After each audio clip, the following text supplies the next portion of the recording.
Hey everyone, welcome back. So you are watching the part 2 of a 3-part painting series teaching you how to paint boats and reflections under any circumstances.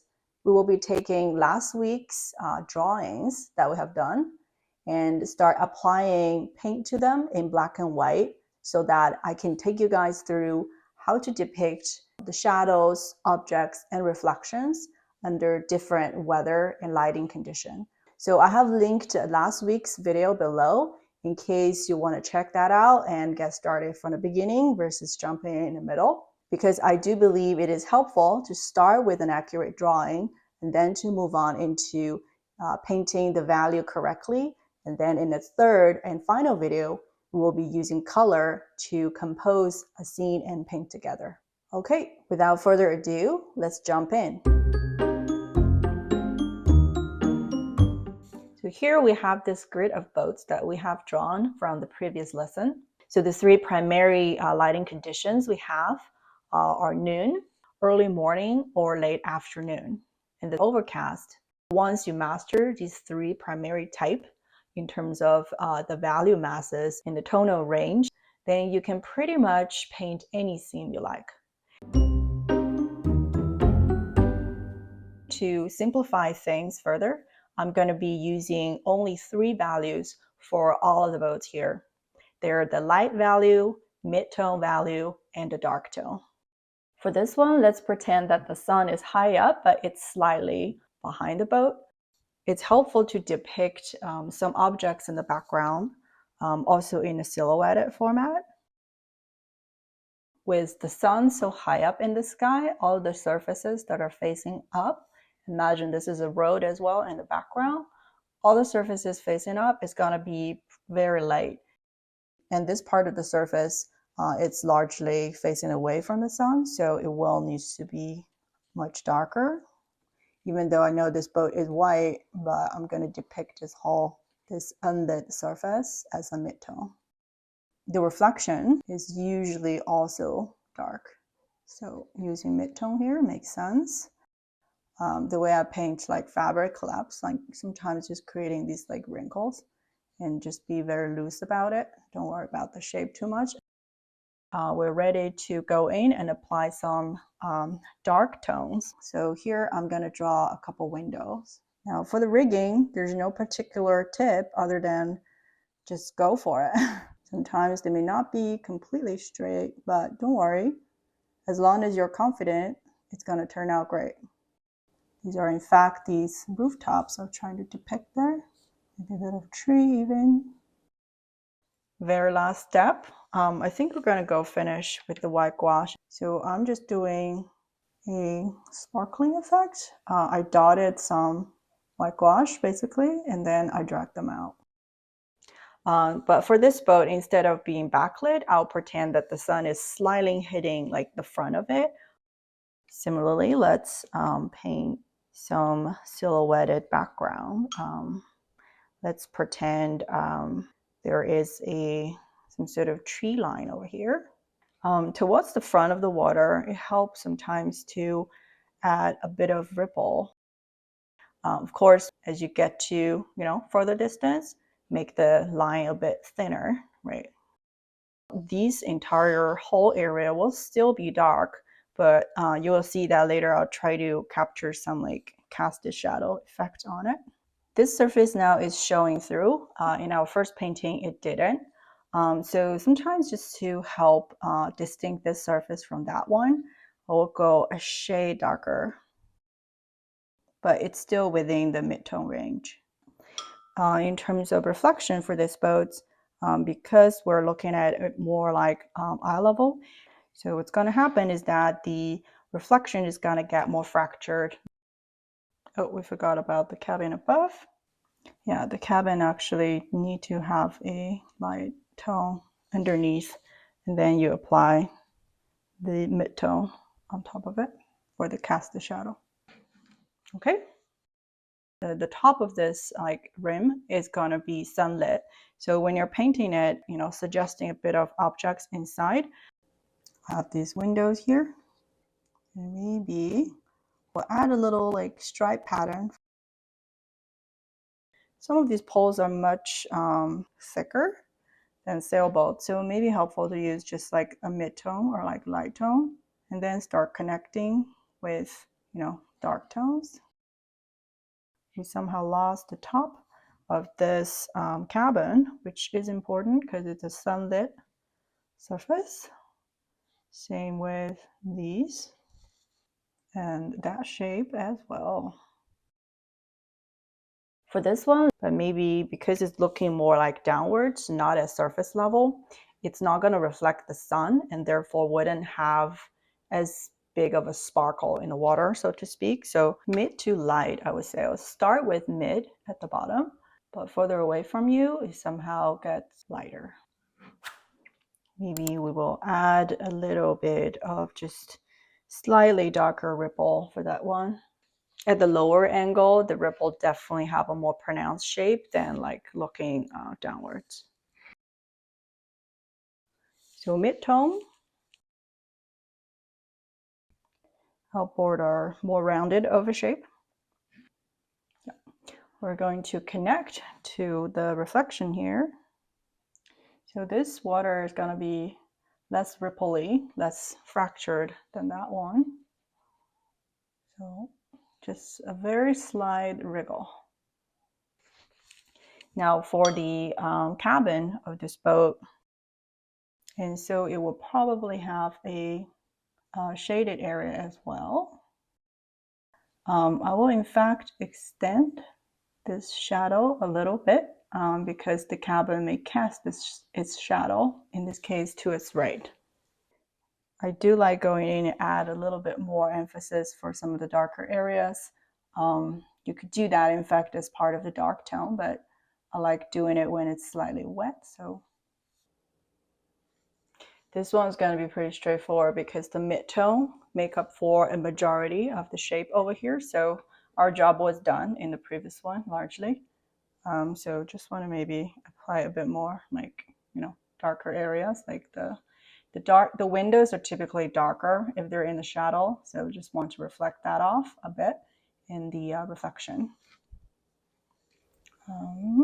So give this outboard a little bit of dimension.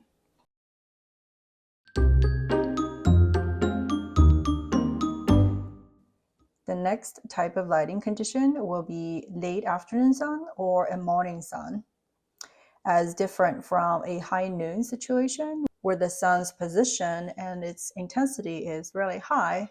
That can create these fairly dark shadow, even for a white boat, for example.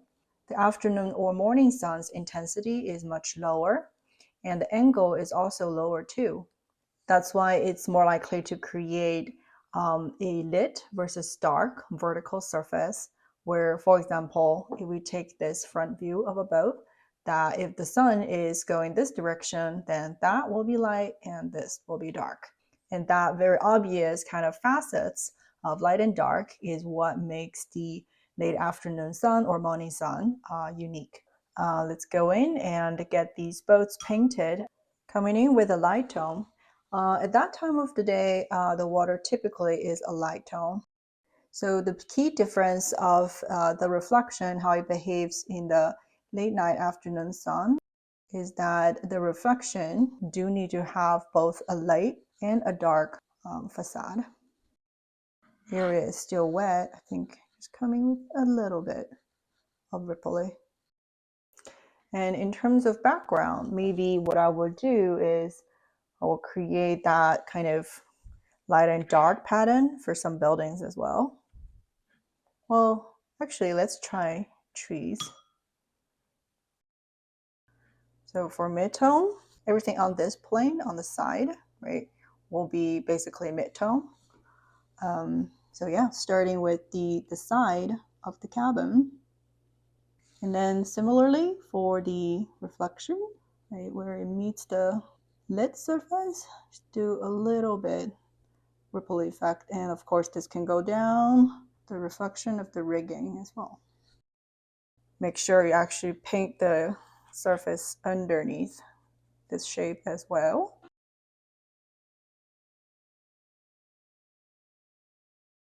Well, that was really unfortunate that I lost the bulk of the footage of painting the second batch of boats.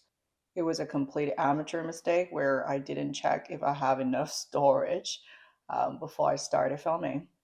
Instead of having you guys watching the live painting, I will just talk through what I did and why the value study turned out that way. So in terms of where the light tone gets applied to, they are primarily in the background, in the water, where then the midtone comes in are any of the shaded surfaces. This is maybe an exception where a highlight spotlight area on the side of the boat. That's why the non-spotlit kind of curvature areas are really of a midtone. Another thing I want to call out is that the objects in the background will need to reflect kind of the lighting condition of the objects in the foreground. So imagine there is a tree line in the background.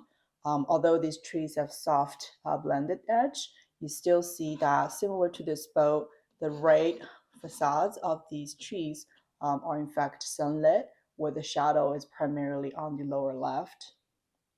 Same for this painting where I added a bit of like buildings in the background. So these building, also have the sunlit surface on the left. So that's how you create kind of cohesion and consistent lighting pattern across the painting, between the foreground and the background. This is again is an interesting example where the reflection is not entirely flat.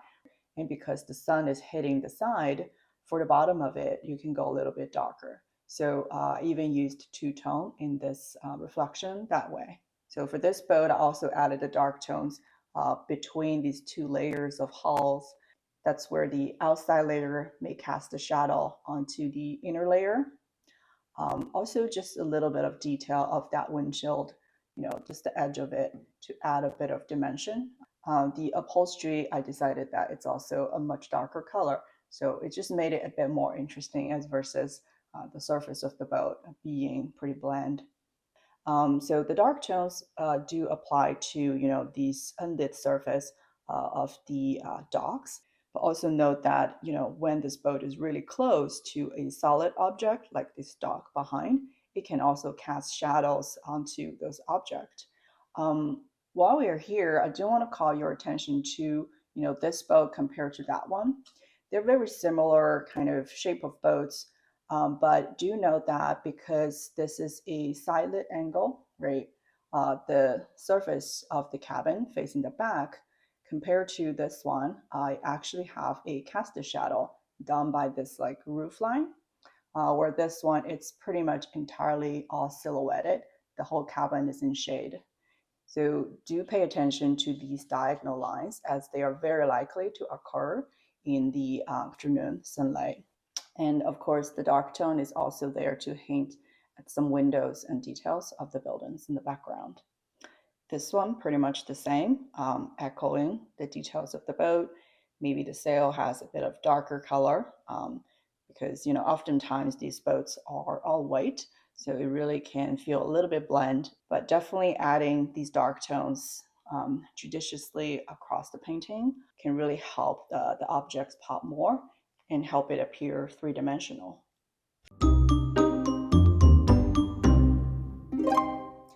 Now let's move on to the last category of the lighting condition, which is the shaded or in an overcast weather condition.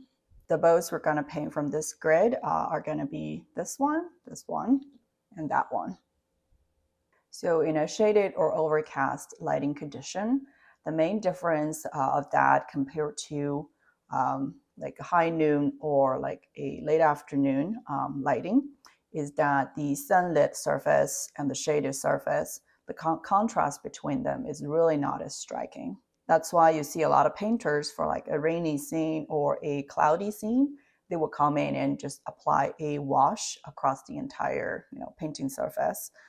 So you don't have these like white areas left out. Pretty much apply basically the light tone all over. In terms of depicting objects in an overcast condition, their shape pattern is very, I would say, similar to the high noon condition. except for, you don't have this very strong sunlit surface. But, typically the skylight is still above. So underneath the objects, especially like the hull, they will have shadow in general. And the reflection, you will see that the reflection will be also a bit darker. Now for the background, what shall we have? Let's pretend maybe it has like a roll of building on the bank. Yeah, so for the object in a distance, the intensity of the darkness will go down a notch further. Maybe, not to keep it all flat, I'm going to suggest there's some maybe tint and just rooftop sticks out. We're now coming in with a coat of dark tone. So similarly, typically the windows of the boat are going to be dark. For this boat, I will also give it a line. These lines are very effective. Once you give it to it, it would just look like a boat altogether. I do find that typically the bottom of the shadow, especially on like overcast day, are like much darker than the top. So yeah, for the buildings in the background, I'm technically using a much lighter version of the dark tone.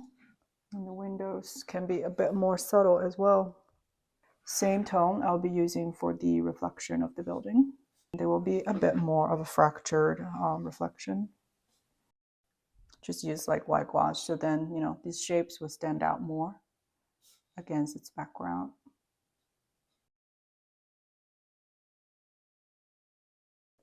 Our next boat is a speedboat. So yeah, similar situation where it will be a little bit darker. Maybe you can have slightly kind of lighter surface within this darker surface, especially because it's part facing the skylight, so it can make it lighter. Let's just move on to the reflection. Even within kind of like the mid-tone tonal range, right? Like I mentioned, you may want to make sure there's still like a bit of variance. For background of this guy, let's do some trees. I will do a bit of spot wetting because I want soft edges for the trees. Maybe just flanking on the sides. It helps to add some dark tones when it's still wet, so that's an exception. That will go in a little bit with darker tones. Yeah, and we'll come back to the reflection of the trees later on because we don't want to muddle too much with the boat. Similarly, a bit of hinting of darker areas, but not too much. And for the trees, perhaps we'll have a bit of branches sticking out. Now for the reflection of the trees, they might actually interfere with the boat shadow, and that's totally fine. So for this boat, you see I'm incorporating this surface that's on the side now.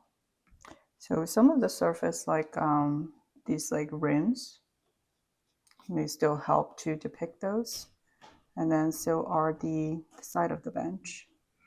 In the background, shall we maybe pretend there's some other boats? Yeah, or you can pretend like there are like a ton of boats in the background. So I will show you in the final module of this class, like how you can actually really depict just like a bunch of boats in the background without really like having to spell out every single detail. Here are just some examples there, some shapes, In general, this actually looks good. I think it maybe just need a little bit of like, details here and there. And this one does feel like the reflection could be a little bit darker as well. So make it almost like a dark tone, especially towards the bottom.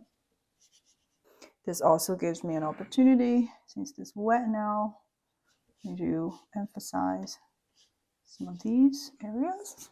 Cool. Yeah, that does look more of a shaded day. For the boats in the distance, I do quite like them as already abstracted like that. I don't think you need to add anything, especially I think they're kind of like conveying that atmosphere as well. They're like a little bit further in the distance. So yeah, maybe I wouldn't change as much other than maybe hinting at some windows. Cool. With that, I think we have concluded the value study.